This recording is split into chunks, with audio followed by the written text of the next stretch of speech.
All right.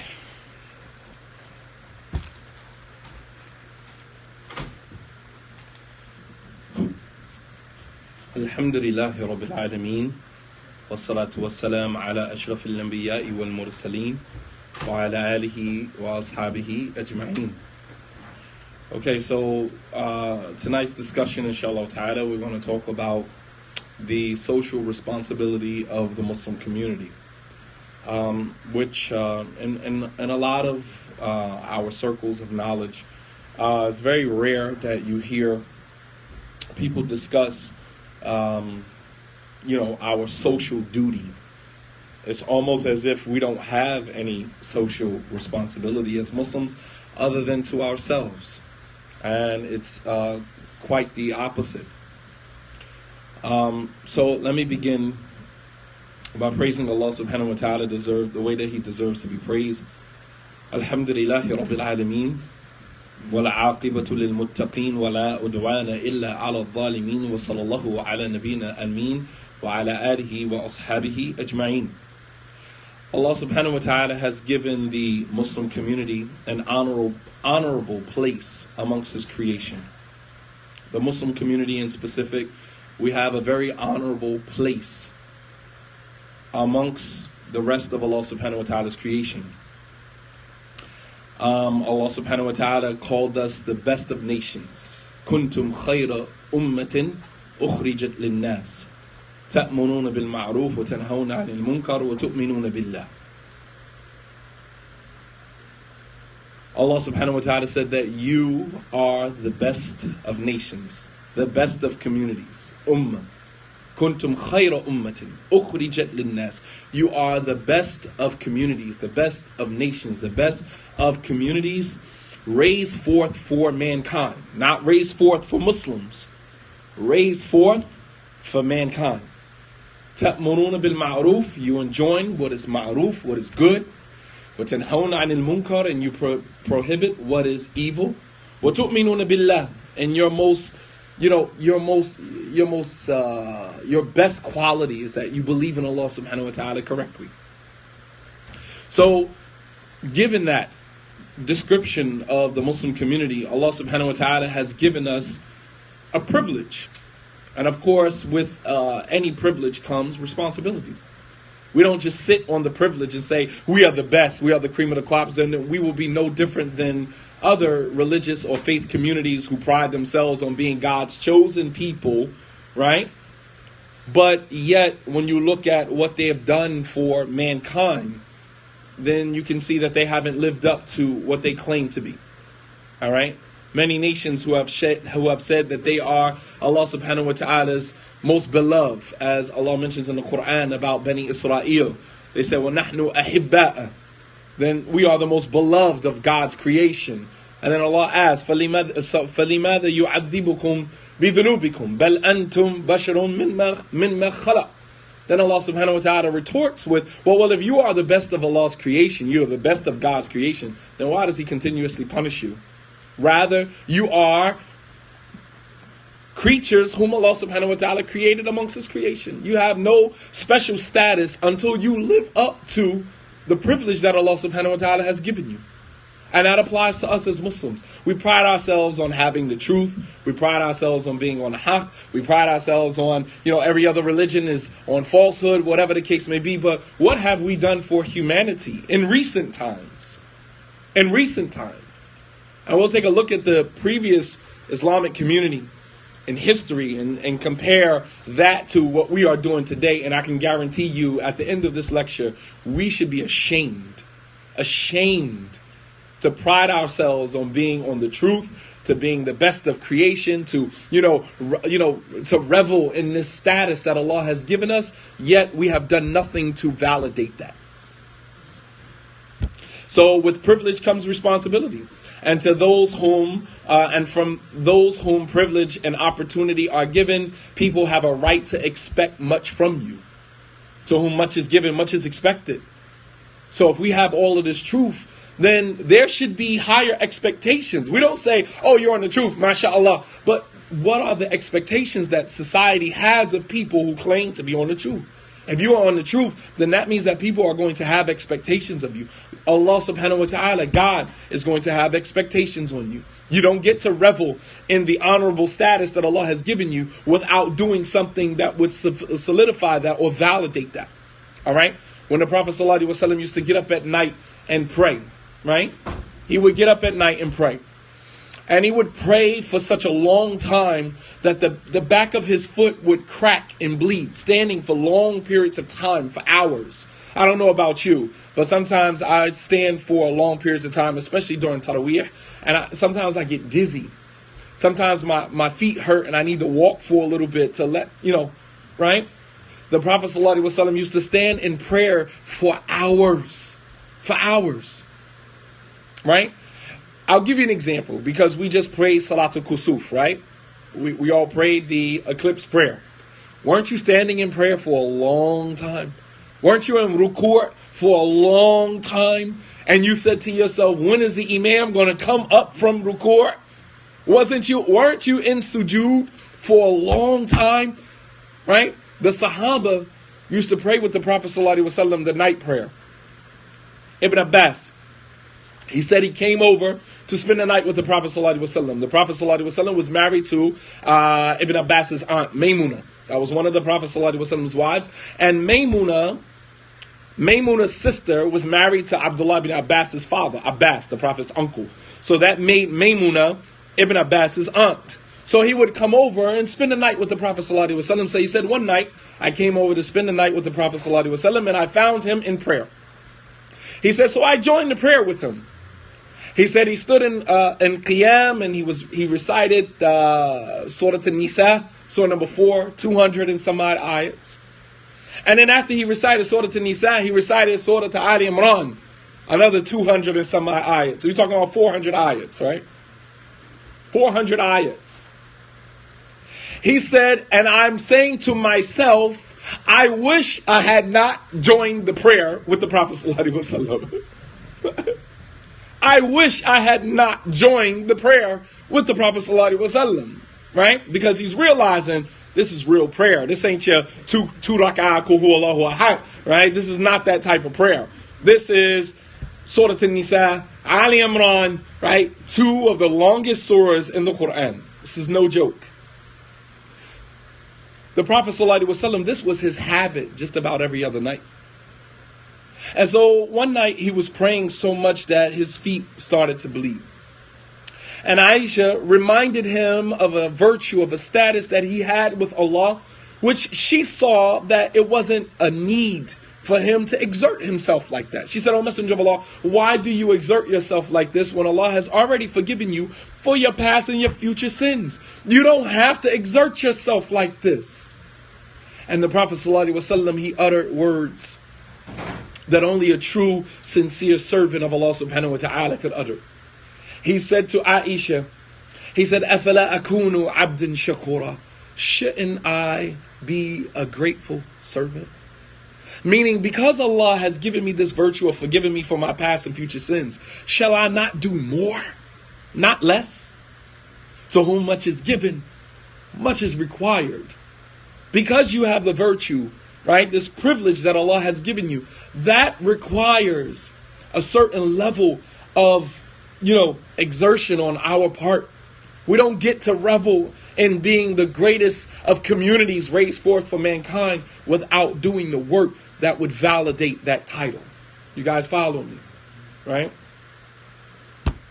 So, for years, the Muslim community, many Muslim communities, not all, have tried their earnest to draw a line between, quote unquote, our lives and the lives of the people that we share our environment with.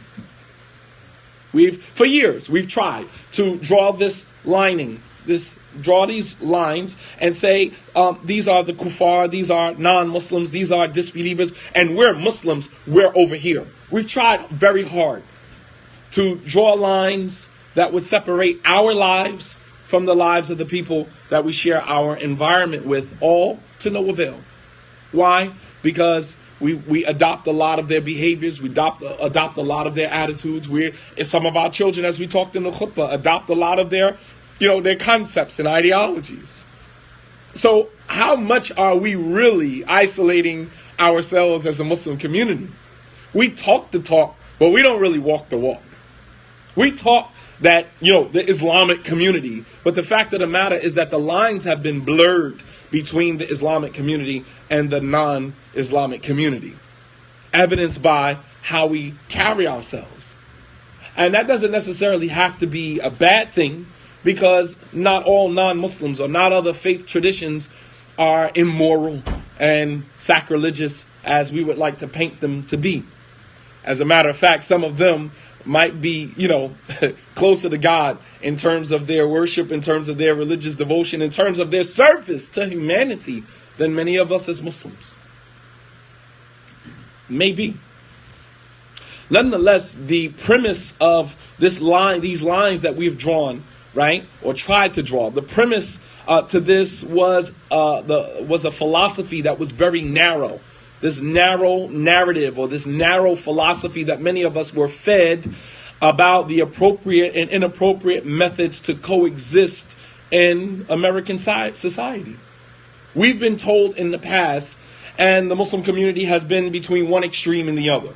Either we are totally separatists and we want nothing to do with the larger community around us, yet we benefit from the services that those communities offer, right? The government is kuffar, they're non-Muslims, they're disbelievers, but yet you go to government and you get services. You get services like Section 8. You get services like housing. You get services like food stamps. You get all types of services from the same government that you consider to be kuffar, disbelievers, unworthy, right, of our preaching and teaching. We really need to take a look at ourselves. But yet, this narrow philosophy, so we were either on that extreme or the other extreme, and full integration, almost no Islam whatsoever, no distinguishing qualities or factors. So we're between one extreme and the other, and Allah subhanahu wa ta'ala calls us ummatan wasata, a community that takes the middle course. Neither of these or neither of those. La ilaha ula wa la ilaha ula, right in the middle. Allah subhanahu wa ta'ala says, وَكَذَلِكَ جَعَلْنَاكُمْ أُمَّةً وَسَطًا. And likewise, we have made you a ummah, a community, the Muslim community, ummatan wasata. We have made you a community that takes the middle course. Neither of these nor of those.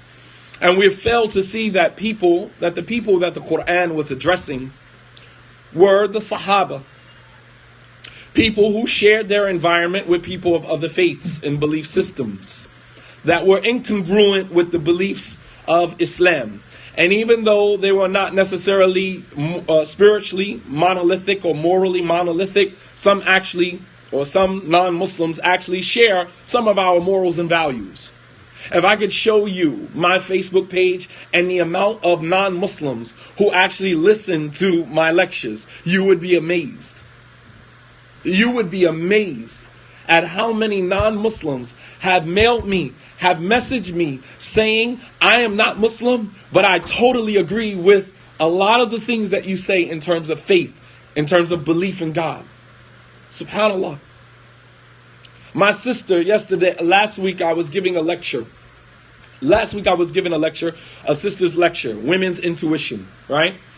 And my sister, she said that she walked into a hair salon to get her hair done. And when she walked into, and she's a non-Muslim, she walked into a hair salon to get her hair done.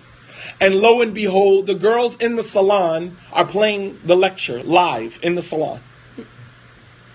She walks into, you go figure. She walks into a salon, and here she's going to get her hair done. And the women, non-Muslims that are in the salon getting their hair done are actually sitting there listening to my lecture. And my sister said, how in the world did you guys find? It's a small world. That's my brother. SubhanAllah. Go figure. So the point that I'm making is that we have failed to see that the people that the Quran was addressing were the Sahaba, who had to share their environments with people that were not Muslim. In Mecca, they shared their environment with who? Idolaters, mushrikun. When they migrated from Mecca to Ethiopia, they had to share their environment with who? Christians. When they migrated from Mecca to Medina, they had to share their environment with who? Jews. Don't tell me that Islam can't coexist. Islam has always coexisted. Always. In Mecca, they shared their environment with mushrikun, with idolaters. In Ethiopia, they shared their environment with Christians. They were Muslim minorities living amongst majority ruled by Christian, governed by Christianity. And then when they migrated from Mecca to Medina, they had to share Medina even with Jews, Jewish people. Don't ever let anyone tell you that Islam cannot coexist. Islam has always coexisted. And the Sahaba have always treated people who did not share their faith with justice and fairness, and have given them the status that Allah subhanahu wa ta'ala commanded us to give them. Allah subhanahu wa ta'ala, listen to this ayah where Allah tells us that not all Christians or not all faith communities are the same.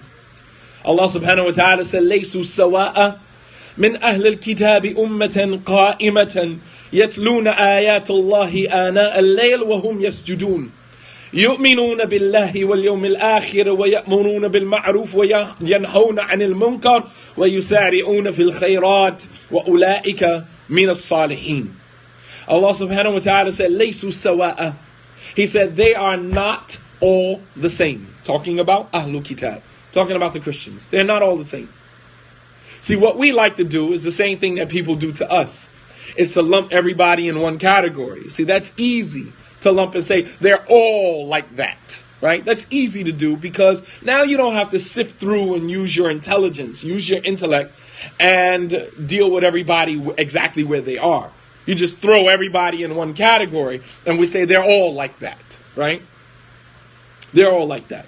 Right? I remember a couple of months ago we were at an event and I had an Arab sister stand up. The discussion of polygyny came up, and an Arab sister stood up and she said, why are we talking about polygyny? Leave that to the Salafi community. All of them are on welfare anyway. Just like that. And I said, no, slow down. They're not all on welfare. We're not going to lump all Muslims or of a particular methodology or a particular approach to Islam as being all of them like this. These generalities, wallahu al-azim, haram. Wallahu al-azim, it's haram to say all Arabs are like this, or all people are like this, or all African American Muslims are like this. Wallahu al-azim, these generalities, man, they're haram. It's haram to lump everybody in that category. Allah doesn't even do that in the Quran. Allah says, لَيْسُوا سَوَاءً. They are not all the same, meaning Christians. He said, مِنْ أَهْلِ الْكِتَابِ. From some of the Christians, from some of the people of the book, are communities who stand reciting the verses of Allah day or not at night while prostrating to Him. They believe in Allah. They believe in the last day. They enjoying what is good. They forbid what is evil. Right? وَيُسَارِعُونَ فِي الْخَيْرَاتِ. And they hasten to do good. They hasten to do good, which is a very broad context. They hasten to do much good. وَأُولَٰئِكَ مِنَ الصَّالِحِينَ. And these people are actually righteous.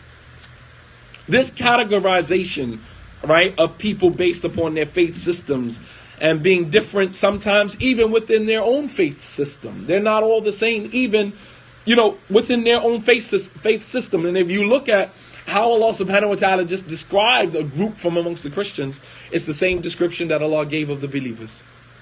That you are the best of nations, raised forth for mankind, you enjoy what is good, you forbid what is evil, and you believe in Allah. Allah said about the Christians that they believe in Allah and the last day, they enjoy what is good, they forbid what is evil, and they hasten to do good deeds. This is the way that Allah subhanahu wa ta'ala described some Christians. So it's important for us to acknowledge these things, man. It's important that we acknowledge these things. But this categorization of people based upon their faith systems and being different, even within their own faith system, is applied or applicable to even the kuffar of Quraysh. The kuffar of Quraysh weren't all the same. The idolaters who attacked the Prophet ﷺ, they weren't all the same. Right? Allah subhanahu wa ta'ala mentions in another verse in the Quran, لا ينهاكم الله عن الذين لم يقاتلوكم في الدين ولم يخرجوكم من دياركم أن تبروهم وتقسطوا إليهم إن الله يحب المقسطين. Allah subhanahu wa ta'ala says that Allah does not forbid you. لا ينهاكم الله. Allah does not forbid you from those who do not fight you for your religion. لم يقاتلوكم في الدين. They don't fight you for your religion. وَلَمْ يُخْرِجُوكُم مِّن دِيَارِكُمْ, nor do they try to put you out of your environments. And تَبَرُّوهُم, that you do service them and you do well towards them. وَتُقْسِطُوا إِلَيْهِمْ, and that you are fair and just with them. إِنَّ اللَّهَ يُحِبُّ الْمُقْسِطِينَ, that Allah loves those who are fair and just. And Imam al-Tabari, he mentioned in his tafsir of this ayat that this applies asnaf min jami' asnaf al-milal wal-adyan. This applies to all different categories from every different religious sect or belief system. It doesn't matter what their faith system is.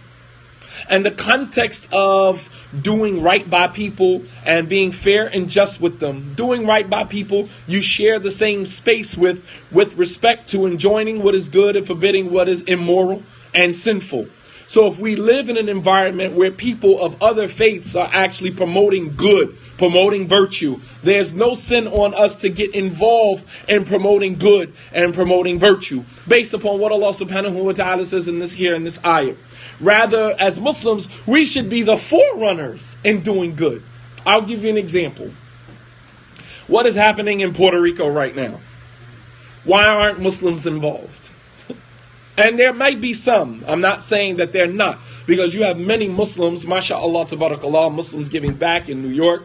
All right, in Brooklyn, you have Muslims feed in Philadelphia. In Philadelphia, you have Muslim organizations, mashallah, that are on the ground, that are doing work, providing services to the community. But the vast majority of the Muslims who have so much to say and are involved, what are we doing? Right now, what is happening in Puerto Rico, what are we doing to get involved with that? This is da'wah. This is our responsibility.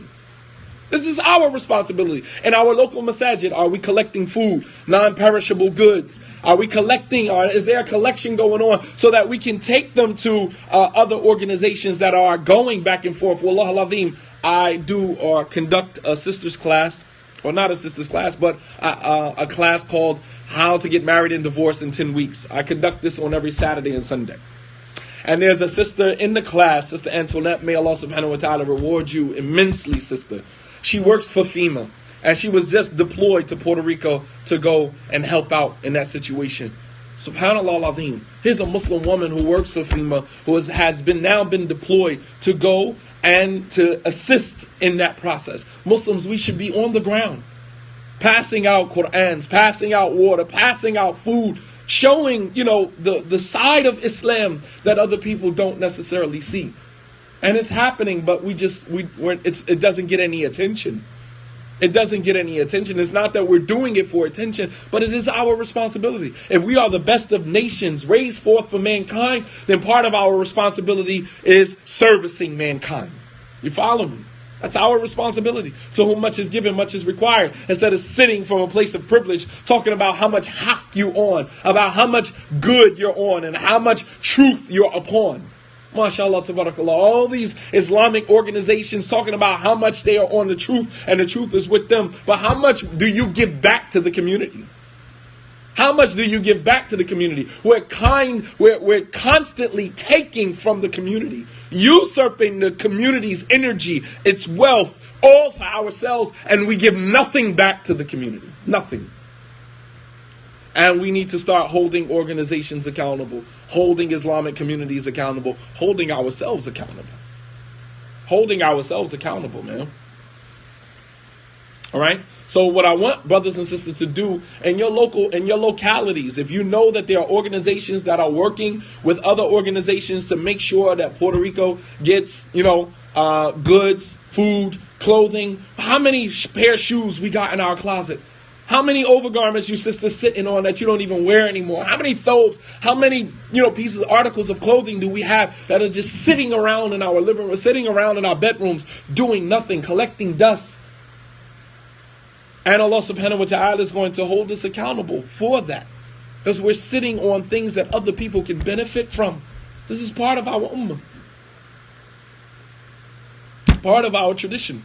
So, as we can see in the context of al-bir wal-qist, doing right by people and being fair to people, Allah subhanahu wa ta'ala does not forbid us from doing that.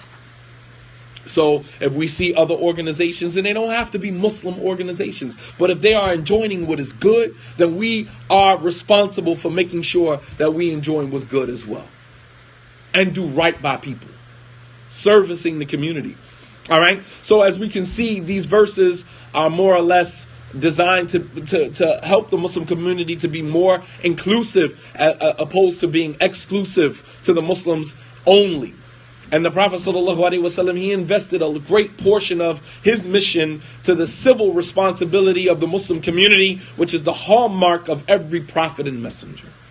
The hallmark of every prophet and messenger was to champion the cause of the underdog, the underprivileged. You guys follow me? Not to placate the feelings of the elite from society, but to go after the poor, the disenfranchised. Right? As Heraclius, the Byzantine emperor, he asked Abu Sufyan, who was a disbeliever at the time, he said, "Ad-du'afa yattabi'unahu am al-aghniya am ashraf an-nas yattabi'uhum am ad-du'afa?" He asked Abu Sufyan, who follows Muhammad? Is it the ashraf an-nas? Is it the most elite from amongst the people, from the upper echelons of society? Am du'afa'uhum, or is it the weak and oppressed and the disenfranchised and the marginalized? And Abu Sufyan, what did he say? He said it is the du'afa'uhum.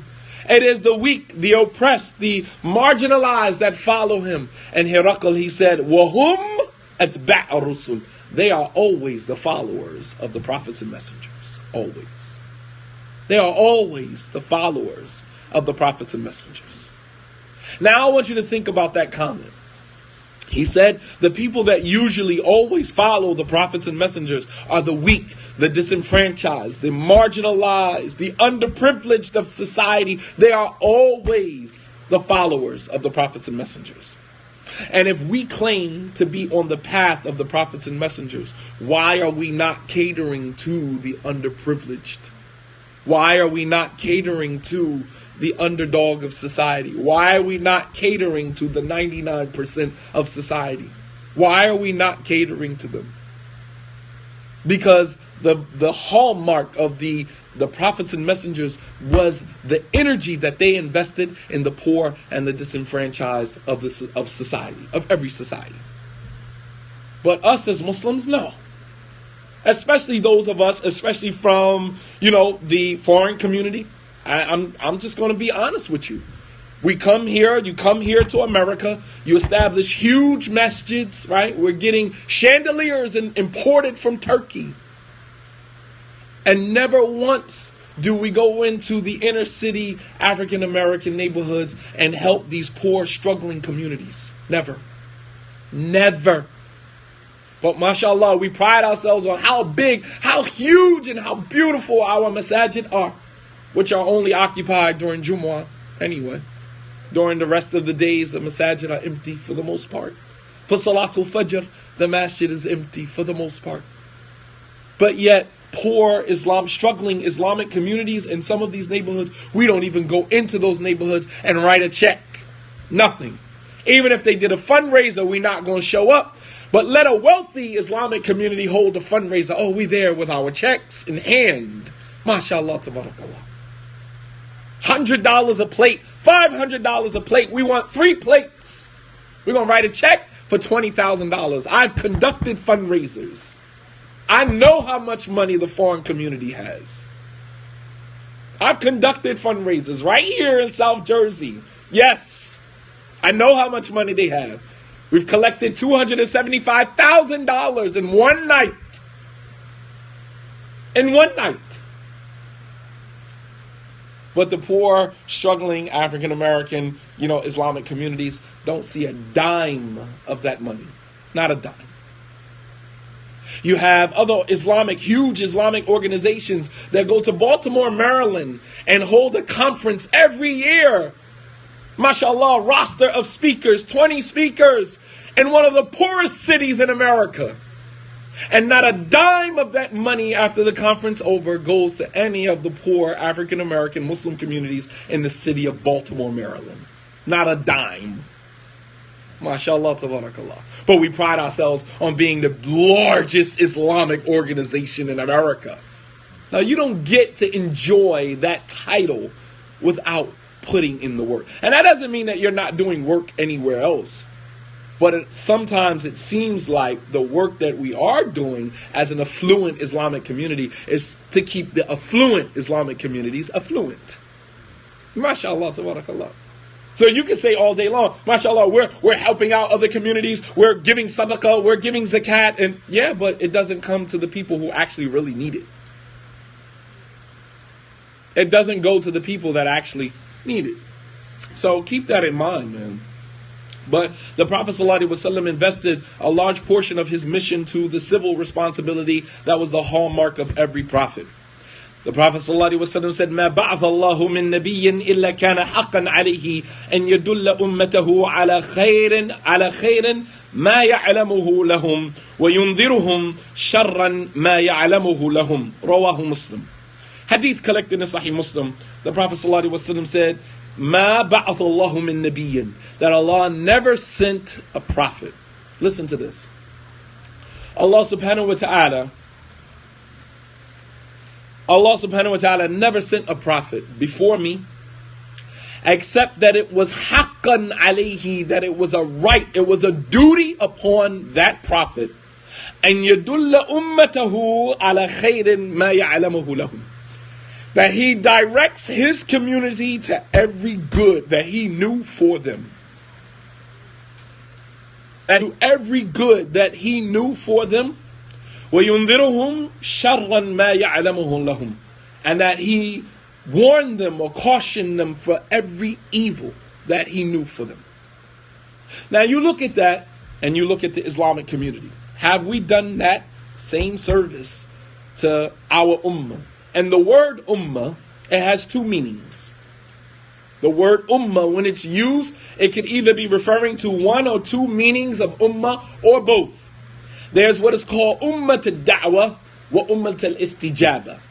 Ummat al-da'wah, this is ummah, the term ummah, community. These are everyone that the Prophet ﷺ was sent to until Yawm al-Qiyamah. That includes Muslims as well as non-Muslims. Because non-Muslims are required to follow Muhammad ﷺ all the way up until Yawm al-Qiyamah. There will be no more prophets. So they are, in some verses of the Quran, they are also mukhatab. They are the ones that are being addressed as well. Ummat al-da'wah, meaning everyone from the time that the Prophet ﷺ received the revelation, Ya ayyuhal mudaththir, kum fa'anzir. O mudaththir, O you wrapped in garments, kum fa'anzir. Go, arise, and warn. From the time that ayat was sent to him, every person that ever lives after that ayat was given to him, whether Muslim or non-Muslim, is considered ummah, community. Because that is the community that he was sent to until Yawm al-Qiyamah. And then there's the second ummah, which is ummat al-istijaba. These are the Muslims, those who responded to the call of the Prophet ﷺ. So when the Prophet ﷺ said that there was no prophet who came before me, except that it was a duty on him to direct his community to every good that he knew for them and to caution them against every evil that he knew for them, what type of ummah is he referring to? Is it ummat al-da'wah or ummat al-istijaba? Is it just the Muslims, or is it the whole entire humanity that he was sent to until Yawm al-Qiyamah? You can already make the connection. I don't even have to tell you. As the scholars say, al-labib yakfihi al-ishara. The intelligent person, all you got to do is indicate. They get it. They don't have to spell it out for you. So now you have to ask yourself, as Muslims, right, following the path of the Prophet ﷺ, have we called our ummah, have we called this community that we are living amongst now to every good that we know for them and warned them from every evil that we know for them? Not at all. Not at all. as Muslims, as a community, we have concentrated only on our infighting, our bickering. And that's been pretty much, for the most part, our concentration. Very little concentration on the larger community that we live amongst. We say nothing to them. Our neighbors, our people on our street, we walk by them every single day, say nothing to them about Islam, but then come to the masjid and you don't want to give this Muslim salam, you don't want to give that Muslim salam, you don't want to pray at this masjid, you don't want to be affiliated with this group or that group. MashaAllah, tabarakallah. The Prophet ﷺ reached out to some of the kings, some of the heads of state, right? The emperors of his time, albeit to invite them to Islam, but also underneath there was an undertone of clarification of the role and responsibility of the Muslim community. He wrote letters, had letters written to the heads of state during his time, the Byzantine, the Persian Empire, the Roman Empire, right? Even Najashi in Africa and Ethiopia, right? To call them to Islam, but also to explain to them and to define for them the role and responsibility of the Muslim community with respect to the world within the world that they lived in. Not just in the confines of Arabia, but without beyond the confines of Arabia. On the authority of Anas ibn Malik radiyallahu anhu, he said, أن رسول الله صلى الله عليه وسلم كتب إلى كسرى وقيصر وإلى النجاشي وإلى كل جبار يدعوهم إلى الله جل وعلا رواه مسلم. Anas ibn Malik, listen to this. He said the Messenger of Allah صلى الله عليه وسلم wrote letters to Kisra, to Caesar, وقيصر, right, and Heraclius, and Najashi, the Negus of Ethiopia. وَكُلِّ جَبَّارٍ يَدْعُوهُمْ إِلَى اللَّهِ. And every head of state, he reached out to them and called them to Allah subhanahu wa ta'ala. It's the Messenger of Allah sallallahu alaihi wasallam, a man on a mission. He was not going to leave this world except that any person that he came in contact with was going to know about Islam. Absolutely. We haven't even written letters to our local politicians and our municipalities because many Muslims are apolitical. We want nothing to do with politics. And then we wonder why we don't have anything. We have nothing. Nothing established that would help our children feel more comfortable, more secure in their identity as Muslims. We got to hide. Our children have to hide because we have no connection with the municipalities and the commonwealths and many of the places that we live in. None. So we're going to just be an island by ourselves with no resources. MashaAllah, tabarakallah. We're going to be an island all by ourselves with no resources whatsoever. But Anas, he said the Prophet ﷺ wrote letters to Caesar, to Heraclius, to Najashi, and to every Jabbar, every head of state, calling them to Allah subhanahu wa ta'ala.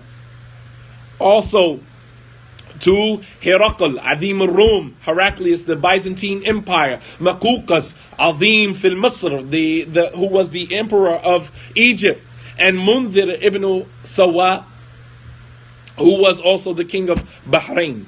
And this is because the doctrine of Tawheed, the doctrine of La ilaha illallah, Tawheed, is one that comprises of civil, political, and spiritual components. You understand? Tawheed is not, and this is, subhanAllah, this is something that many Muslims have, we talk about Tawheed. Tawheed is the solution to all of our problems, right? But when we look at how we represent and how we understand Tawheed, Tawheed hasn't even surpassed the spiritual component of many of our communities, let alone the civil and the political elements of our society. Not at all. And we're hollering Tawheed, Tawheed, Tawheed. You don't even understand Tawheed. Because if you understood the doctrine of Tawheed, Muslims, we would have our hands in so many other areas and so many other facets of human life. How are you screaming from the rooftop, Tawheed, Tawheed, and you haven't even left the four walls of your masjid? How? What Tawheed are you, what aspect of Tawheed are you actually implementing? The Tawheed al-Ibadah, that's only one aspect of Tawheed. And many of us have fallen short even with that. Even with that. Allah musta'an. But the doctrine of Tawheed is one that comprises of civil, political, as well as spiritual components that are all necessary for the development of a morally and spiritually conducive society that is destined to alter and impact the social order of any environment in a positive way, with Tawheed, with the oneness of Allah subhanahu wa ta'ala at the helm. When the Prophet ﷺ rose in the city of Mecca with the da'wah of Tawheed, this is something that I am teaching my fourth graders right now. My fourth graders understand this. If you ask any fourth grader in one of my classes right now, how did Tawheed upset the social economic structure of Mecca? They had this on an exam. Fourth graders, they understand this. Ask any individual right now that screaming from the rooftops, Tawheed, Tawheed, Tawheed, right? Ask them how Tawheed upset the social economic order of Mecca. And I guarantee you, they couldn't tell you. See, the chiefs of Quraysh, the pagans of Mecca, they didn't have a problem with the Prophet ﷺ calling to one God. Until it started to upset the social economic order. That's when you become a problem. See, you're not a problem. This is why, to be honest with you, many leaders, I ain't going to say no names, but many leaders in many organizations, the larger society, the elite from society are not worried about you because you haven't really affected the social economic status quo. You haven't really affected real change. You're just talking about it. But when you know that you become a problem in any society, when you start to upset the socioeconomic order, right? What Colin Kaepernick is doing right now, he's upsetting the social order. You understand? Taking a knee. You said African Americans need to be a little more disciplined when you rally. So we take a knee, and you still got a problem with it. He didn't even say nothing. All we did was take a knee. Take a knee. You understand? And just simply something as simple as taking a knee has upset the social order. You understand? Not only has it upset the social order, but it's also upsetting the economic order. Because now NFL is probably the least watched thing on TV. So now you hurting their pockets. You understand? Tawheed did the same thing in the society of Mecca. When the Prophet ﷺ rose with the da'wah of La ilaha illallah, the kuffar of Quraysh didn't really have a problem with that at the beginning. But you got to think about this now. He emerged in a society that was telling people, you need this idol for this, and that idol for that, and this idol for that. So people run out to the marketplaces and they go and they buy these idols. These idols cost a lot of money. There were idols that were being sold in the marketplace. It's commercialization, taking advantage of the poor and disenfranchised. Pay attention. You understand? Because who's going out to the marketplace to spend the money to buy these idols? Not the wealthy. Because the wealthy has money. So they already have been given a privilege, like the society that we live in. But now we go to the poor, disenfranchised. Poor woman, you want to get pregnant? Go to the marketplace. Go to the souk and go buy this particular idol and pray to that idol to pray to God to get you pregnant. Right? Similar to what many pastors do in the church.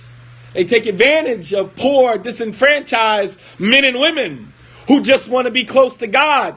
And then you have these, Creflo dollars. You have all of these, millionaire preachers that take advantage of the vulnerability of the poor and disenfranchised. And it goes on in the Muslim community too. Anytime somebody is teaching you Kitab al-Tawheed, pay attention. Stay woke. Because some of you like to be sleep.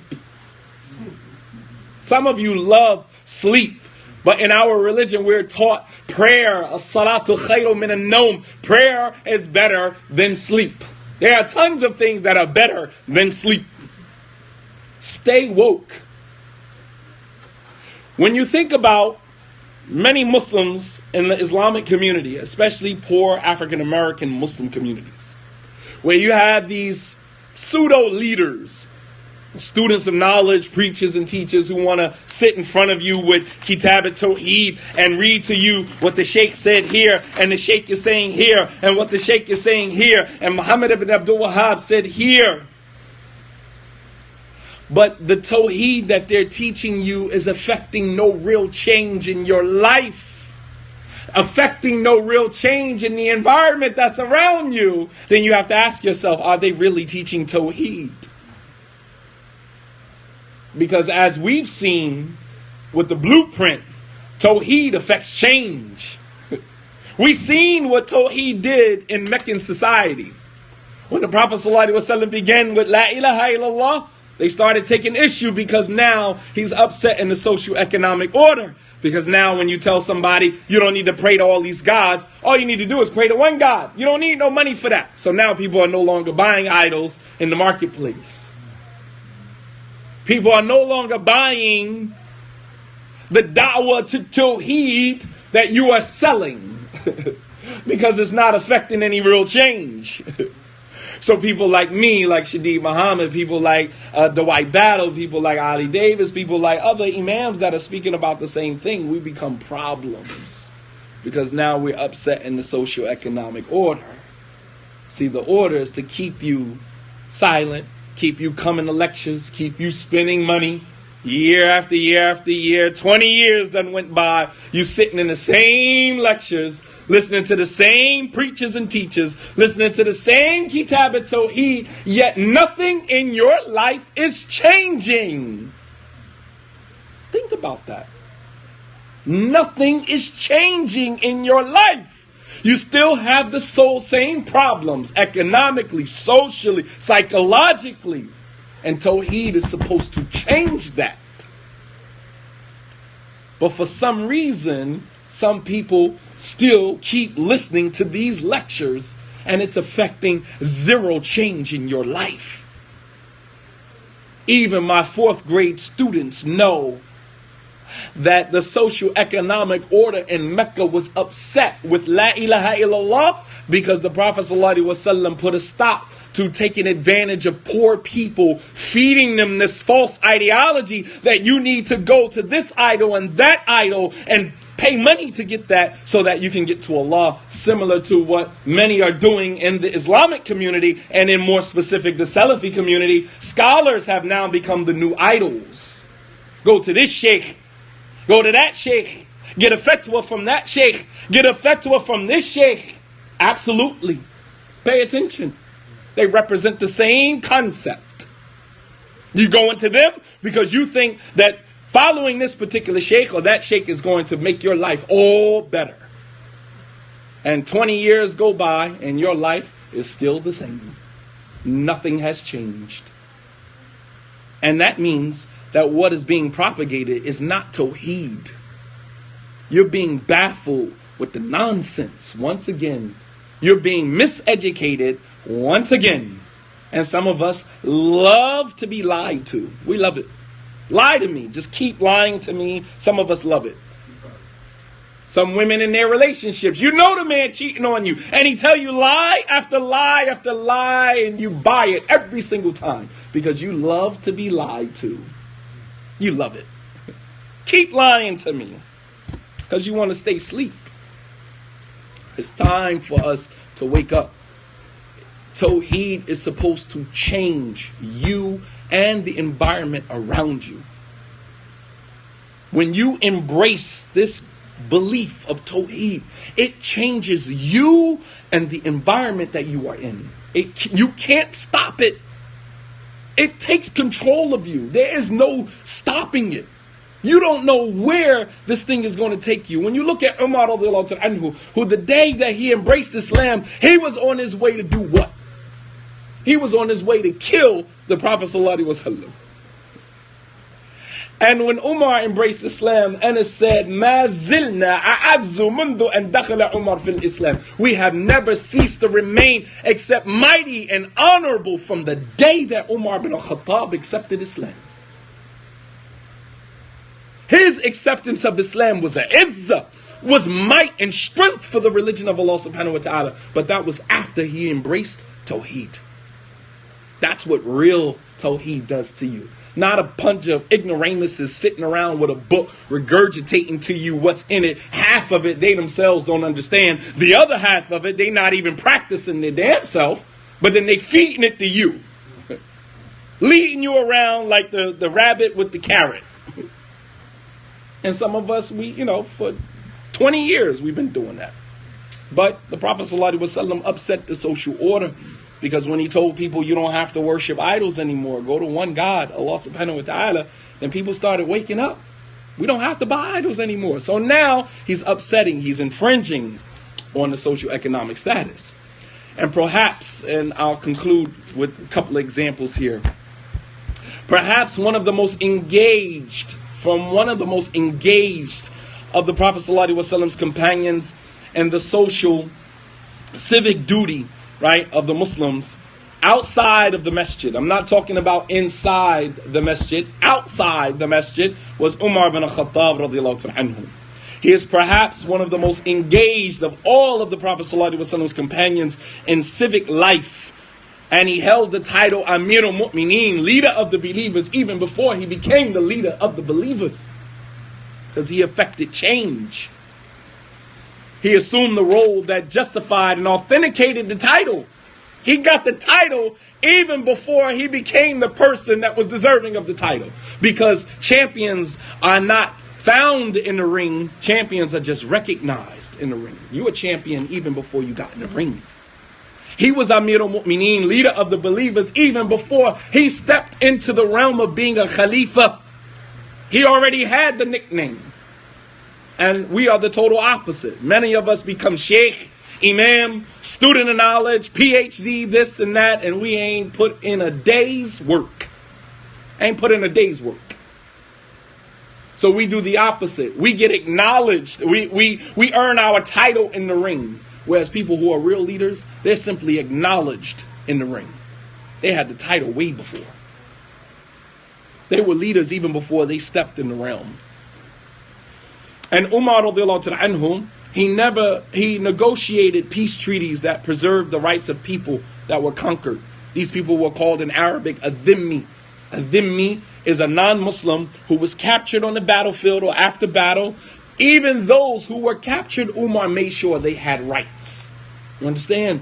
These weren't just captives, slaves, being treated any type of way. Umar made sure that those who were dhimmi, who were non-Muslims, captured on the battlefield, captives of war, he made sure that they had rights. And those rights were respected. And these were people who lifted arms against the Muslim community. And even after being captured, these people were still given rights.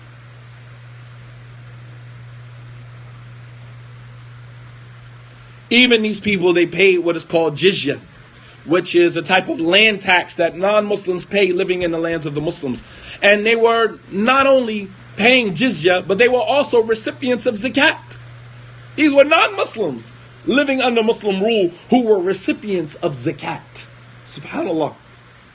And those who could not pay jizya were exempted, and the sick and the elderly, they received the pension from the state treasury that Umar established. Umar established what is known as Baytul Mal, the state treasury, which he took money from that and gave even to non-Muslims, right? Non-Muslims who lived in that society. And these political, social, and civil reforms enabled the functioning of an Islamic community, Islamic society, in accordance with the Quran and the Sunnah of the Prophet ﷺ. This can be seen very clearly in an incident that led up to Umar's death. The day that Umar was stabbed, the person who stabbed him was a non-Muslim. And Umar radiallahu anhu met this non-Muslim that morning, and the non-Muslim wanted Umar to talk to one of the Sahaba, Mughira ibn Shu'bah, who was collecting the land tax from him, but was taking too much from him. He was oppressing him. And Umar radiallahu anhu said, I'll talk to Mughira. Give me a chance, I'll talk to him. But he couldn't wait, because the next morning for Salatul Fajr, he walked into the masjid and he stabbed Umar 11, some scholars say 14 times. However, the point that I want to highlight is what happened right after that. Umar radiallahu anhu passed out, fell unconscious in the prayer. Abdurrahman ibn Auf stood up to finish the prayer off. After the salat was over, Umar radiallahu anhu told Abdullah bin Abbas, go find out who was the one who stabbed me. Go find out who it was. Pay attention. He said, go find out who was responsible for stabbing me. Abdullah bin Abbas went outside to find out who it was. The guy ran off.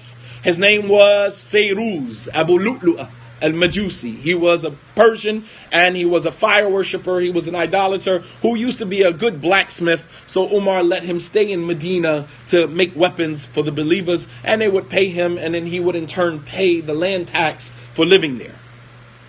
He ended up being chased by some of the Muslims, and when he found out that he was cornered and there was nowhere to go, he turned the knife on himself and he slit his own throat. He killed himself.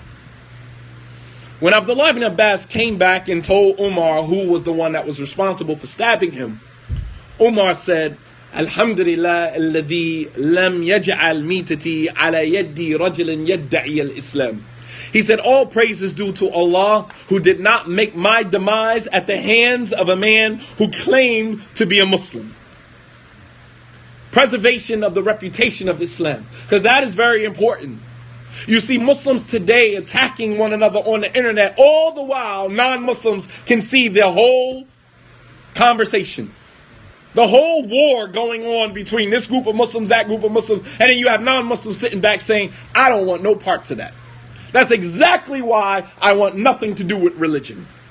The whole while we're sitting here bickering back and forth, whose minhaj is correct, who's on it, who's off it, who should you listen to, who shouldn't you listen to. If you don't want to listen to somebody, why in the world do you have to broadcast who you listen to and who you don't listen to? And then you'll get on a social media site and say, I don't take from this one, I don't listen to this one, but the vast majority of your teachers, if not all of your teachers in the university, are non-Muslims. So you pride yourself on not listening to a Muslim, but all of your professors in the university are disbelievers. How smart do you sound? I mean, just think about the logic in that. You get on a social media site, you go to college, right? And obviously, the people who do this don't go anywhere. They don't go to college. They don't take from nobody. But I'm talking about the pseudo-smart ones, right? You get on a social media site talking about who you don't take from, who you don't listen to. But you go to school and all of your professors and teachers are disbelievers. I mean, I'm just stating facts. I'm not judging, just stating facts. But I'm just saying, if you don't listen to someone, then you're entitled to listen to whoever you want to listen to. Why do you have to broadcast that for the whole world to see who you don't listen to? Because you have to state your loyalty. That's the only reason why you would do it. Is you got to make it known that you're loyal. You're a loyal servant to whatever agenda you are serving. And I get it. I totally understand that. I get it. But Umar radiallahu anhu, his conversation with Ibn Abbas, listen to what he said. Ibn Abbas said, he said to Ibn Abbas, he said, قَدْ كُنْتَ أَنْتَ وَأَبُوكَ تُحِبَّانِ أَن تُكْثِرَ الْعُلُوجِ بِالْمَدِينَةِ. He said to Ibn Abbas, you and your father like to have a lot of servants, maid servants who are not Muslims living in Medina.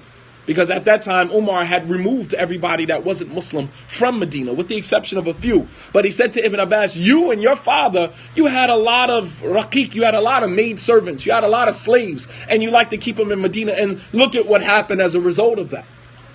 So Ibn Abbas said to him, in shitta fa'alt, yani qatalnahum. He said that if you like, O Amir al-Mu'mineen, O Umar, we'll go and we'll kill all of them. And Umar radiallahu anhu, he said, kadhabt. Said, how dare you? No way. He said, بَعْدَمَا تَكَلَّمُوا بِلِسَانِكُمْ. After they say what you say, meaning أَشْهَدُ أَنْ لَا إِلَهَ إِلَّا اللَّهِ أَشْهَدُ أَنَّ مُحَمَّدًا رَسُولُ اللَّهِ. They agreed to abide by our laws and our rules and live under our rule. And you're going to go and kill them after they have already agreed to that? وَبَعْدَمَا صَلُّوا قِبْلَتَكُمْ, after they pray, facing the same direction you pray. وَحَجُّ حَجَّكُمْ, and they make hajj just like you make hajj. You're going to turn your swords on them? La wallahi, not in my name. Not in my name. So the point that I'm making is that the civil duty, the responsibility of the Muslim community, it extends beyond the four walls of our masjid. And if we are not servicing society, then we are not living up to the title that Allah has given us of the best of communities. I'll leave you with this last incident. Umar radiallahu ta'ala anhu. One night, sami'a buka sabi. He heard the crying of a child. فتوجه نحوه وقال للأم الصبي اتق الله وأحسني إلى سبيك. He heard the crying of a child one night, as Umar used to walk the streets at night. Yes, here again, making sure that Medina was safe. You have Muslims in certain poor Islamic communities that people get killed on the same block where the masjid is, because the Muslims not doing their job. You have Muslims who are contributing to the criminal enterprises going on in many poor Islamic communities, poor African American communities. You have Muslims who contribute to that. All you got to do is look at the jail cells, and how many jail cells, how many prisons are filled with Muslims with long beards and prostration marks. But you're locked up for murder. You're locked up for selling drugs. You're locked up for robbery. All of the crimes that you are locked up are against Tawheed, the same Tawheed that you say you promote and you believe in. You follow me? Here we go with, oh, you got to be on Tawheed. You the imam of the prison. You going into the prison to do the inmates a service, to hold inside ta'aleem service. And then you get a prison genius come up to you telling you, you got to teach Tawheed. You saying to yourself, well, dude, aren't you in here for robbery? You didn't take Shahada in jail. You came to jail as a Muslim. And you telling me to teach Tawheed? Your whole presence in this prison is against Tawheed. Don't tell me I need to teach you Tawheed. You got to be kidding me, man. You have got to be kidding me.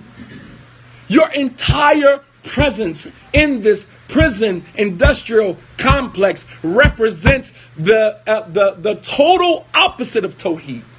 You are the antithesis to Tawheed. And you have the audacity to tell me that I should be teaching Tawheed and I need to be educating the brothers to Tawheed. You have got to be like this. Wallah al-Azim, I can't take you serious. I cannot possibly take you serious.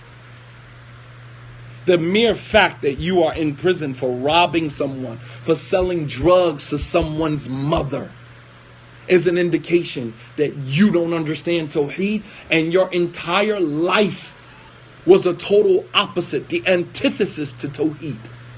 And then you have the audacity to regurgitate a jargon that makes you look like you are on the truth and everybody else. Man, who are you fooling? Who are you fooling? You have got to be kidding me. Nah, man, we need to revamp this thing, man. Nonetheless, Umar radiallahu ta'ala anhu, he heard a baby crying, and he went to the mother and he said, ittaqillah, fear Allah, wa ahsani ila sibyaki, and treat your child well. Why is your child crying? Thumma aada ila makani, and then he went back to where he was. وتكرر هذا الأمر مرة ثانية, and this happened again. The child's crying. وفي آخر الليل سمع عمر بكاء الطفل, and at the end of the night, Umar heard the child crying again. Listen to this conversation. فذهب إلى أمه وقال لها ويحك إني لأراك أم السوء وما لي أرى ابنك لا يقر. فغضبت الأم من قوله وهي لا تعرفه وأخبرته أنها تستعجل الفطام ابنها حتى يكون له نصيب مما يعطيه أمير المؤمنين. Umar heard the child crying again, came out to the woman and said to the woman, you are an evil mother to your child. You are doing your child a disservice. Your child is crying and crying and crying. Why are you letting this child cry the way that you are? Woe be to you. So the mother got angry and upset. Now, mind you, she didn't know that this was Umar. She didn't know this was Umar. All right, there was no Instagram and all these other social media outlets that make you famous really quickly. And many of the Sahaba, many of the people of knowledge didn't even want to be known. As a matter of fact, Imam Ahmed rahimahullah ta'ala said, As-salama an tuhibba an la tu'raf. That safety and security is in loving not to be known amongst the people. So she didn't even know she was talking to Umar. So she said, I'm trying to hurry up and stop and wean my child off of the breast, so that my child could receive the child support that Umar gives the women when the child finishes breastfeeding. Umar established what we know today as modern day child support. That any woman who was widowed, her husband died in war, and she had a child, Umar gave a decree that he would give child support from the state treasury to any woman who, once the child finishes breastfeeding. And we know the maximum period in Islam for breastfeeding is 2 years. So the woman said, I'm trying to hurry up and wean my child off of the breast so that he can get the money that the leader of the believers, Umar radiallahu ta'ala anhu, has promised every child in our society. فَإِنَّ عُمَرَ لَا يُعْتِي الرَّضِيعَ. That Umar does not give the money to breastfeeding child. Once the child finishes breastfeeding, then Umar, because now the child is eating regular food. So Umar wrote a decree that he would not give money from the treasury to women who are still breastfeeding, because the child is breastfeeding, it doesn't need food. But once the child finishes weaning off of the breast and is now eating regular food, then he would give the child support to these widowed women. فَتَأَثَّرَ عُمَرْ بِمَا سَمِعَ وَبَكَى بُكَاءٍ شَدِيدًا. And Umar radiallahu ta'ala anhu, he was affected greatly by what this woman was telling him. He was affected. And he went back and he began to cry profusely. Cry, because he felt like he was doing the community a disservice. Why would the child have to wait to get, money from the state treasury until after they finish being breastfed? So now you got women hurrying up to get the child off the breast milk before it's time, just so they can receive the money. He's affected by that because he realized how his actions is impacting the society that he lives in. You understand? He's affected by that. So he started crying. حتى إن الناس لا يسمع قراءته في الصلاة الفجر من شدة بكائه. Until he came out to lead the Salat al-Fajr, and the people couldn't even make out what he was reciting because he was crying so much in the Salah. They couldn't even understand what he was reciting because he was crying so much. The narration continues, وَلَمَا انتهى من الصلاة قال يا بؤس لعمر لا بؤس يا بؤس لعمر. When he finished the Salah, he said, Umar is a terrible individual. He began to criticize himself because of how his actions affected his community. That's Tawheed. That is Tawheed. When you now become conscious of how your actions begin to affect the community, the society that you live in. And unfortunately, many of those who are screaming at the top of their lungs being on Tawheed, in the 20-year span that they have reigned over many Islamic communities, they have never done once anything wrong. Everybody else is wrong. This imam is wrong. That imam made a mistake. This imam made a mistake. He made mistakes. They all got mistakes. And that means that you never made any mistakes. MashaAllah. Who in their right mind in a 20-year span has never made mistakes? And if you've made mistakes, we've never heard of them. We've never heard of these mistakes. But everybody else has made mistakes. MashaAllah. He got issues. We all got issues. 49% of Americans would test positive for at least one mental health issue. We all got problems. We all messed up in the game. 49% statistically. 49% of each and every of American citizens would test positive for at least one mental health disorder. And then you say, oh, I don't listen to him because he got issues. We all got issues. We all got issues. Or he's made some mistakes. Okay, so you've never made any mistakes. Okay, so Umar radiallahu ta'ala anhu, he said, Kam qatala min al-muslimin min awlad al-muslimin. He said, how many children have I killed amongst the Muslims? How many children have I killed? SubhanAllah, I issued a decree that I would only give child support to the women who the child has finished breastfeeding. And because of that, women are hastening to take their children off the breast just so they can get my money. He said, how many children from amongst the Muslims have I killed? We need to ask ourselves, how many generations of Muslim children have we killed? How many Muslim children are running around in these streets right now, born and raised Muslim, have we killed? Ask yourself.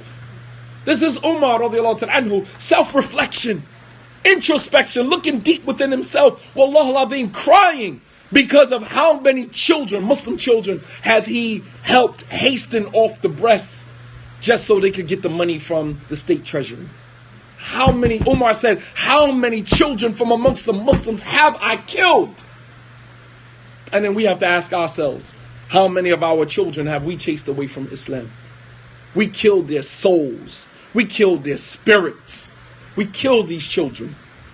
2 generations of our children we've killed. Those who in the late 90s, 98, 99, 2000, that were about 13, 14, 15, who are about 35 now. Gone. And if they're gone, so are their children. 2 generations that we've lost. Gone. And we never stopped to take any account for how many children we were chased away from Islam. With this rigid practice of Islam, with this black and white paradigm, this black and white perspective that we have of Islam, chase these children away, killed their spirits, killed their souls. Subhanallah al-Azim, man. If I showed you guys the amount of emails and texts and messages that I've gotten within the past 2 weeks of people who said, I left Islam and I really want to come back, but I don't know how.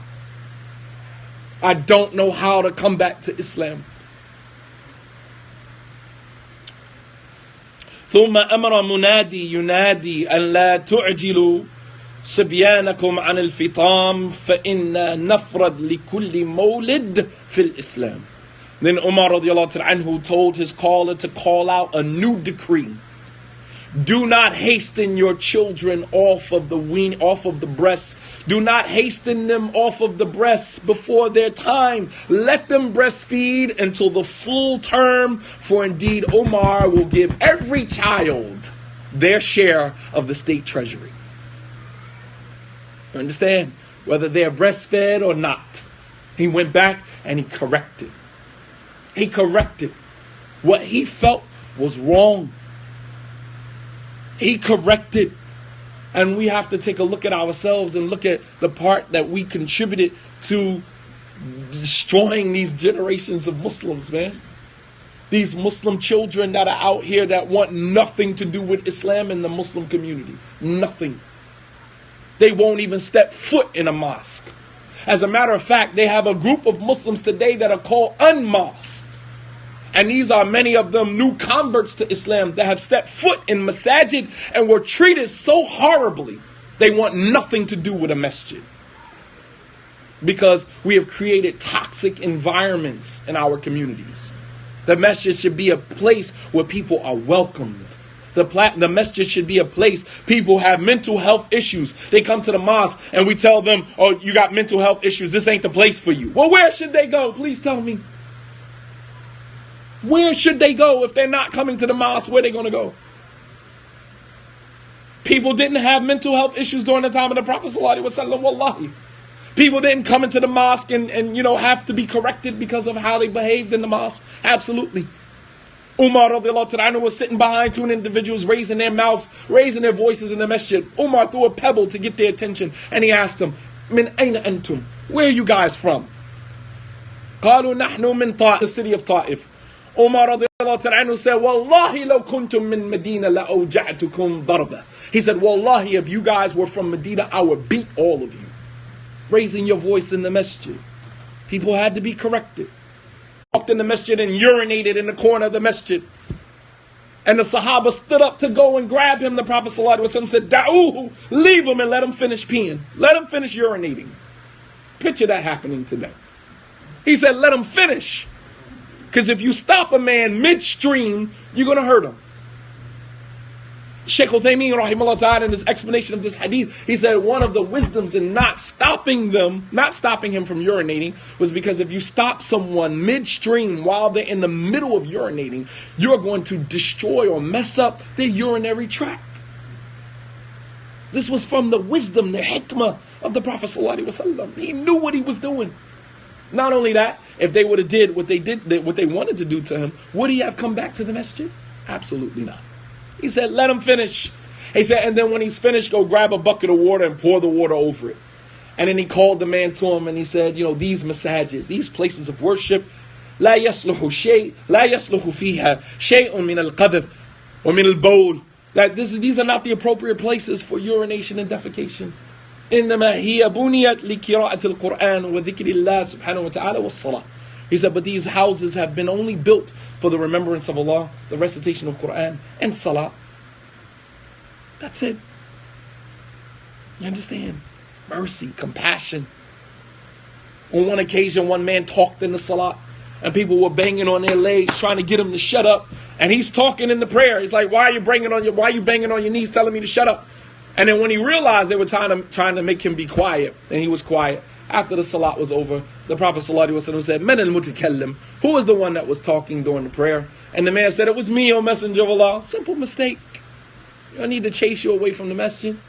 And he said, it's not appropriate for you to talk, kalam an-nas, general talk while you're in the prayer.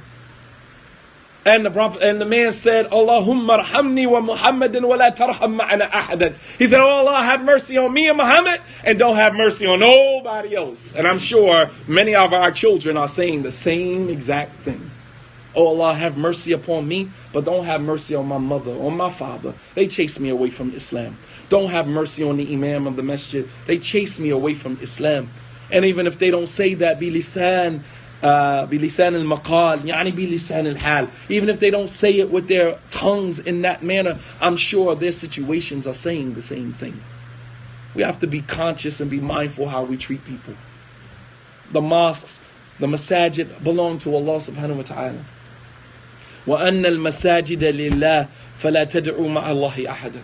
And the masajid, the houses of Allah, belong to Allah. It's not your masjid, not my masjid, not the imam's masjid, not the board of the administration's masjid. It's the masjid belongs to Allah subhanahu wa ta'ala. We are only here to be in charge to facilitate a service to the rest of the community. And if you are not in the business of serving humanity, then you are in the wrong business. That is our job as Muslims, to service humanity. That's our job. And if this is not what you're in this for, then you are in the wrong place.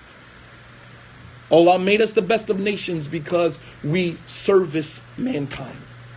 We service mankind, starting with embodying the same message that we're trying to teach to everyone else, and then calling people to that. Brothers and sisters, we really need to take a deep look at the conditions of many of our communities and why our young people are not in the masajid. Why are all old people in the masjid? Sitting in chairs praying, can't prostrate. This is how we're going to build the Islamic community with old people? No disrespect to the older generation. This is how we're going to build an Islamic community with old people? The old aunties that come and pray, Because be honest with you, the older you get, the more complacent you become. Societies weren't changed, right? Revolutions weren't started by older people with gray beards. They were started by young, immature, don't have it all together, right? Yeah. Martin, Malcolm, these guys were in their late 20s, man, early 30s, man. shakers and bakers of society, man. They're not, the gray haired, once you start having children and you start becoming comfortable where you are in life, you don't want to ruffle no feathers. But you get some young people, they don't mind ruffling feathers because they ain't wrapped too tight anyway. You don't get wrapped tight until you're about 35. You start venturing past your mid-30s. Then all your senses start to come back to you. But once you hit around 12, 13, from 13 to about 35, all your screws is kind of loose a little bit. You start settling down around 35, and then you hit 40, and then that's when you reach the peak, reach the peak of your maturity, right? All prophets and messengers receive their revelation at 40, and there's a reason for that. But, we really need to take, a really strong look at, why the young people are not in our communities. And we need to go back and we need to fix that. We need to go back and we need to bring these young brothers and sisters back into the masjid. But when we bring them back into the masjid, it can't just be an empty box with a carpet in it. There has to be activities. There has to be services offered, services rendered. There has to be, and that's the only way we're going to keep them. This is a different generation. And they have a ton of things to offer our Islamic communities. So as of right now, for all of us listening, I want us to begin to go back and collect the children that we lost. Go back and get these kids and bring them back into the masjid. Go back and bring them, invite them back into the masjid. I know you had a rough time. I know you had a horrible experience. But I can tell you, inshallah ta'ala, from this day forward, inshallah ta'ala, we're gonna have a better community, man. Eyes are opening, and inshallah ta'ala, we have different people in positions now, and things are changing. Things are changing, and we need our children back in the masjid. We need our children, our grandchildren back in the masjid. Bi-idhnillahi ta'ala. And this is what I wanted to present, and Allah subhanahu wa ta'ala knows best. Wa sallallahu ala nabiyyina Muhammad wa ala alihi wa sahbihi wa sallama tasliman kathira wa akhiru da'wana an alhamdulillahi rabbil alameen. Well, you got to pick and choose. Obviously, if you had a bad experience at a particular masjid, searching for a masjid is like searching for a home. You look at the neighborhood first before you decide to buy the home. And likewise, when you're looking for a masjid, you're looking at what are the services, the activities that are being offered in the masjid. Is this some place that my children are going to feel comfortable? Is this some place that my wife or my husband is going to feel comfortable? Any masjid that I go to, I always travel with, my family. And every time I'm done with the khutbah and I meet back up with my wife or my children, I ask, how did you feel? Were you comfortable? If one of them tells me that they were not comfortable, the kids feel like they were, told not to do this or do that in a certain way and it made them feel uncomfortable, that will probably be the last time that I visit that place. Because if my family is not comfortable, I'm not comfortable. And you have tons of brothers that'll drag their wives and their children to places simply because you want to show your loyalty to this particular masjid, but it's not conducive for your children. It's not conducive for your wife. She doesn't feel comfortable. But we say, no, we're going to this masjid because we got to pray at this masjid because you want to show your loyalty to that masjid. But your loyalty should be to your family and your children. If your wife is telling you, I am uncomfortable praying in that masjid, that should be sufficient. That should be enough that my wife and my children are not comfortable in this place. That should be sufficient. And we shouldn't, nothing more should be said about that. And Allah subhanahu wa ta'ala knows best. Wa sallallahu ala nabiyyina Muhammad wa ala alihi wa sahbihi wa sallama tasliman kathira wa subhanaka rabbika rabbil izzati amma yasifun wa salamun ala al-mursaleen walhamdulillahi rabbil alameen. Jazakumullahu khairan. Sorry for the rant.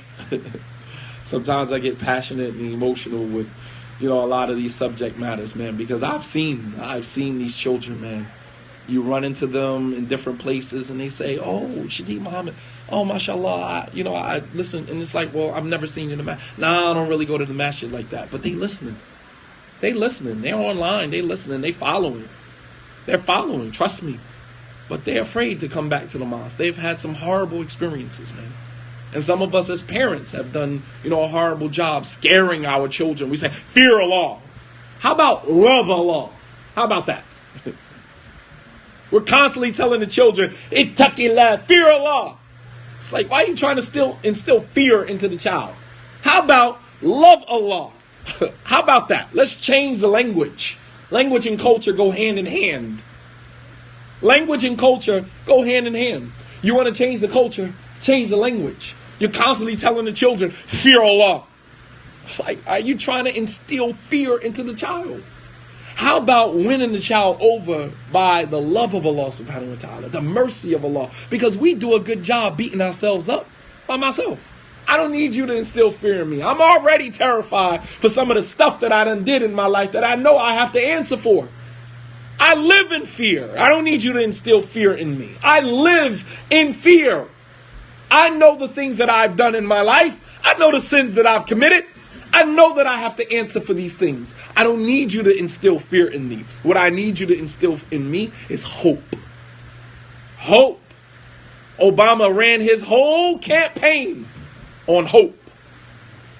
We can run a campaign, and our religion actually pushes hope.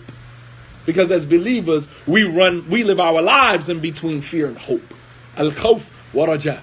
But do you get people involved in participating in the community? How do you get people involved and participating in the community? First, it starts out with reaching out. We can't expect to post a flyer and everybody's going to flock to the masjid. The masjids do not garner that type of response anymore. Contrary to popular opinion. You're not going to post a flyer and then tomorrow everybody's going to flock to the masjid. The masjids, unfortunately, do not garner that type of response anymore. That was 20 years ago. Today, no. All right, whatever. I got to work. I got this to do. I got that to do. We think of a million things to do other than come to the masjid. So I think first and foremost, we have to personally reach out to the community members. Show them that, we do care. When the Prophet ﷺ noticed that someone was actually missing from the masjid, he would send for them. One narration when Allah subhanahu wa ta'ala revealed the ayat in Surah Al-Hujurat, La tarfa'u aswatakum fawqa sawti an-nabi. Do not raise your voice over the voice of the Prophet. And this particular Sahabi, he had Sawt, Jawhari, he had a deep, strong voice. He actually used to give khutbahs in the Prophet's masjid. So he thought the ayat was revealed about him. Allah said, don't raise your voice. Indeed, those who raise their voice over the voice of the Prophet, perhaps they will render their deeds null and void while they don't even realize. He never came back to the masjid. When the Prophet ﷺ noticed him missing, he sent some of the Sahaba to go find out why he wasn't at the masjid. You see what I'm saying? He didn't wait and say, well, we're waiting for them to come back to the masjid. If you're waiting for the kids to come back to the masjid, please tell me how that works out for you, because that's not going to happen. The Prophet ﷺ noticed him missing, and he sent some of the Sahaba to go get him. Find out why he wasn't coming to the masjid anymore. And he said, because Allah revealed the verse, don't raise your voice over the voice of the Prophet, and those who do raise their voice over the voice of the Prophet, perhaps they will render their deeds null and void while they don't realize. He said, and I feel like that ayat was revealed about me. I raised my voice over the voice of the Prophet ﷺ, therefore I am from the people of the hellfire. This is what he said about himself. Self-reflection. See, we do the opposite on purpose. He just has a deep voice, a loud voice. But tell him that in fact, he is from the people of paradise. Can you imagine? Tell your children, he instilled hope in him. We're not going to win our children back to the masjid by fear. We win them back by hope. Giving them hope. Telling them no matter what you've done, Allah subhanahu wa ta'ala forgives all sins. Inna Allah yaghfiru dhunuba jami'an. Allah forgives all sins. Say to my servants who have transgressed against themselves, La taqnatu min rahmatillah. Don't give up hope for the mercy of Allah. Don't despair over the mercy of Allah. Indeed, Allah forgives all sins. That's how we win our children back. Despite your tattoos, despite your clubbing, despite whatever illegitimate children came out as a result of that, despite all of that, Allah forgives sins. Come back to the masjid. We got to reach out to them, and we got to instill hope in them. Concentrate on the mercy of Allah subhanahu wa ta'ala. And this is the way that we win them back. And Allah subhanahu wa ta'ala a'lam. And then we have to have, spaces for them to bring, their skill sets to the masjid. A lot of our children, this generation, millennials, they have the highest rate of, college graduates than any other age group in American history. But with all of these college degrees that our millennial children have, how can they put those degrees to work in the masjid? When many of the masajid are monopolized and they run like bureaucracies. We're not changing the administration. We're not adding. How you got a board? Let me just say this. It's just so hilarious.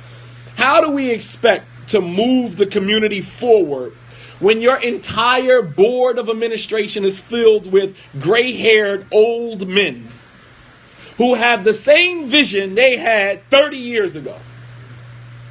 How do you expect the community to go forward? We need at least 1 or 2 young bloods on the board. Every board of administration should have a young person on the board to represent and speak, to be the liaison between the young people in the community and the older people in the community. And these can be the people that we will pass the baton to. These will be the people, we talk about passing the baton, but we're going to hold on to our position on the board until death overtakes us. We're going to hold on to our position until the angel of death is knocking on our door, and then and only then will we release the baton. As our soul is exiting our bodies, we're passing the baton. Not before. And how do we expect? Young people bring vision. Vision don't come from older people. The Prophet ﷺ used to consult with the youth of the Sahaba.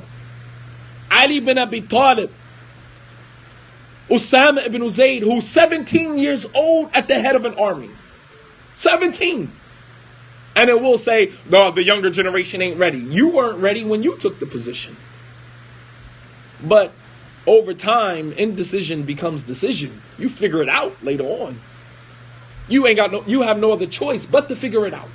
So we keep saying, oh, the younger generation is not ready. They're not ready. They're immature. What all these other things? Yeah, but when you put a person, you wasn't ready to be a father. But once your wife told you she was pregnant, you had to start making preparations, right? You weren't prepared for that. How could you prepare to be a father if you never had a child before? You weren't prepared. But our masajid have to be open to change, have to be open to vision. Our problem in the Muslim community and all of the Muslim communities is not that, most of the Muslim communities, is not that we don't have resources. We have tons of resources. We don't have vision. We don't have a vision. And then we don't have the discipline to get to that vision. We always drop off, before we actually get to the vision. We lose hope, in the vision. And the Sahaba radiallahu anhum, they never lost sight of the Prophet sallallahu alaihi wasallam's vision. They never lost sight. Umar conquered the entire region that belonged to the Byzantine Empire. That was Iran all the way back to Damascus. Conquered it all on the vision of the Prophet sallallahu alaihi wasallam. You understand? They were serious. They were serious. They never lost sight of the vision, but we don't have a vision. So therefore, we don't have that drive. Once we have the vision in front of us, inshallah ta'ala, we can create that drive, the momentum, and once that momentum gets started, there's no stopping it. There's no telling where we can go from there. And we have the potential. And we pray that Allah subhanahu wa ta'ala raise from amongst us those who will provide us with that vision. Raise from amongst us those who will be determined and will be dedicated and committed to achieving that vision bi-idhnillahi ta'ala. Wa sallallahu ala nabiyyina Muhammad wa ala alihi wa sahbihi wa sallama tasliman kathira wa akhiru da'wana an alhamdulillahi rabbil alameen.